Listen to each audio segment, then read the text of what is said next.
ESPN 3.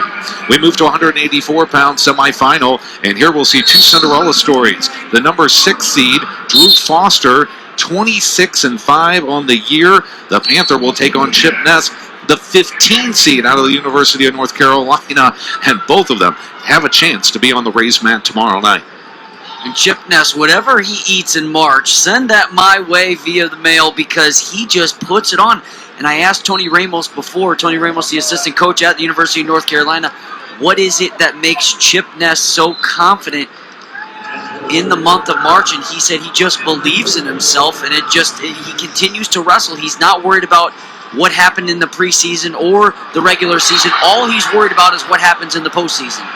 Well, it's one of those things, All-American in 2017 for Foster in the purple singlet, as Ness swipes at his right leg, but also All-American status in 2018 for Ness. 7th place at 184, and he lost to Miles Martin in the quarterfinals.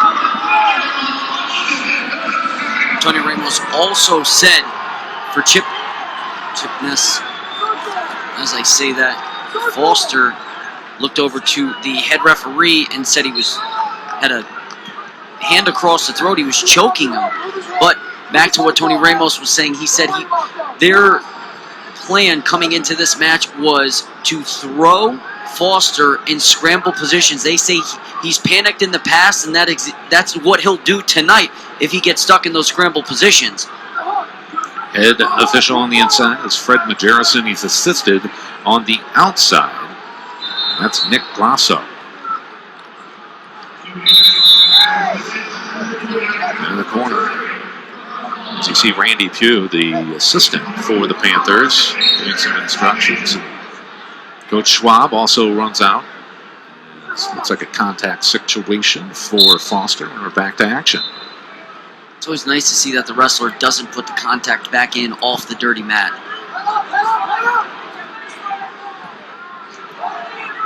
Foster in deep on a swing single to the left leg of Chip Ness.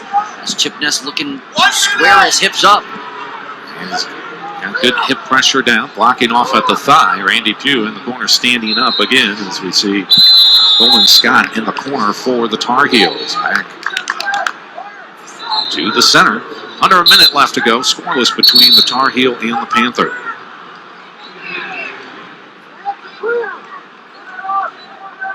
Drew Foster, he hails from Minneapolis, Iowa High School in Burlington.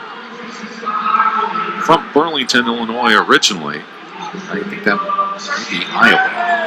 I'm not aware of a Burlington, Illinois that would where he would go to high school in Minneapolis, Iowa. Anyway, he was a champion in Big 12 tournament. Beat Zach Carlson of South Dakota State. And against this field, Foster is 12-5 on the year. So one shot for Foster. That was a swing single. No shots for Ness is how the opening period will end. Flip of the disc by Fred Majerison. The choice is going to go to the Tar Heel. Ness checks over to his corner.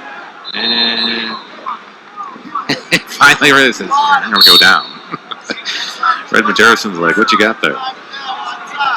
So Ness, the 15 seed, got here by beating Samuel Colbray of Iowa State. Sudden victory, 6-4. Meanwhile, Foster a 6-2 decision over Zach Zavatsky of Virginia Tech. With a strap right on the side. Now he's going to try to isolate that wrist. Switches to the claw as they go out of bounds. Ness on his feet. Nice return by Foster on the edge of the mat. How about Ness also picked up a win over Shakur Rashid, the number 2 seed. And that was a big shock because Rashid came in 20-2 right now as he's in wrestlebacks, but no one saw that coming by Chip Ness.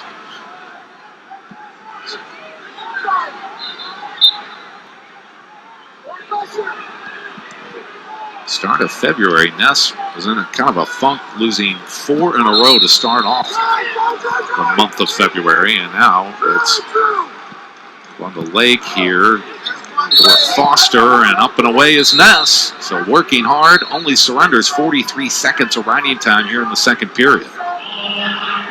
Wouldn't this be something for Coach Coleman Scott to pick up his first NCAA finals? You mentioned, I believe you said 4 years for Coleman Scott at UNC as the head coach. I think that's right, yeah. So 4 years, he comes in, and you mentioned Chip Ness picked up the All-American status a season ago.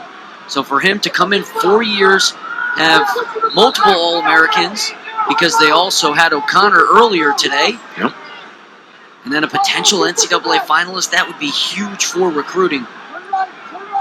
For the Tar Heels, went 12-7 in duels, third in the ACC when it was all said and done. Now, here's Foster crowding and getting the 2. So he got away, and now he's got Ness in a predicament. Takes him over his head. He's in near fall criteria, and it'll be just 2, signaled by our head official. And a big move there by Foster to increase his lead to 3.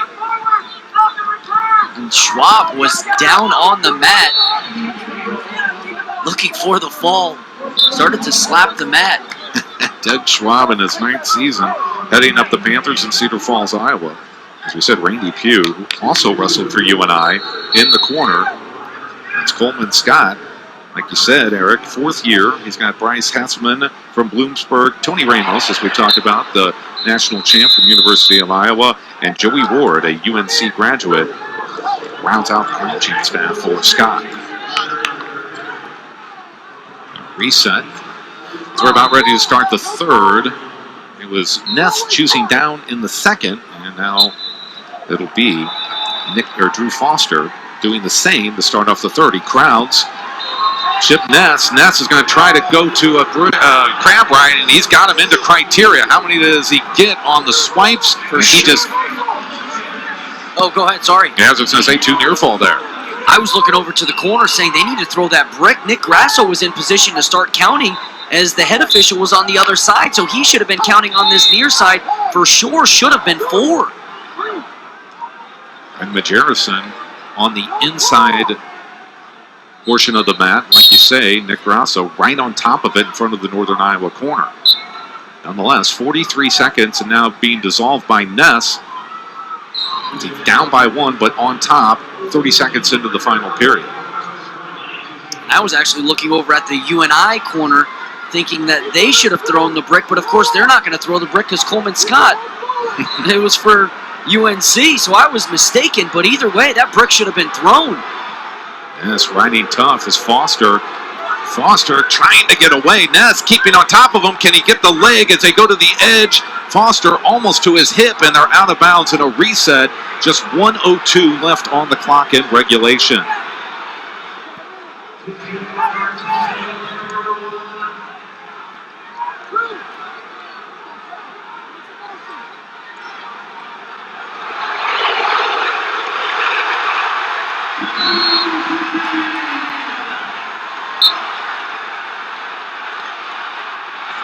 Ball ride for Ness. And look at this. Max Dean is a winner, and he upsets Miles Martin of Ohio State on mat number 1.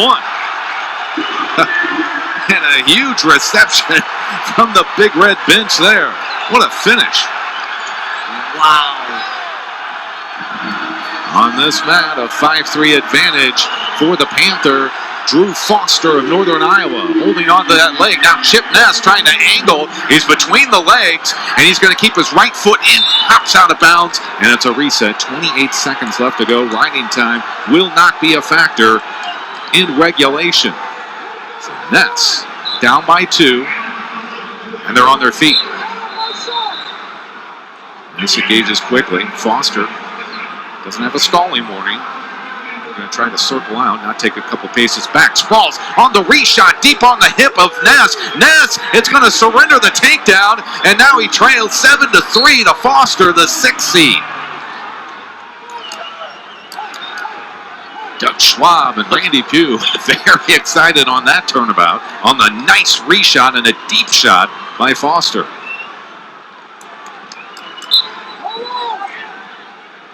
To his feet is Ness. He's got to go big. He faces, gets the escape. Now going on the attack. Less than 5 left to go. Ness in on the shot, but it doesn't matter. And your winner, the number 6 seed Drew Foster out of the University of Northern Iowa. It'll be a 5-6 matchup. He'll take on Max Dean on the championship mat tomorrow night in Pittsburgh. You're watching NCAA Wrestling.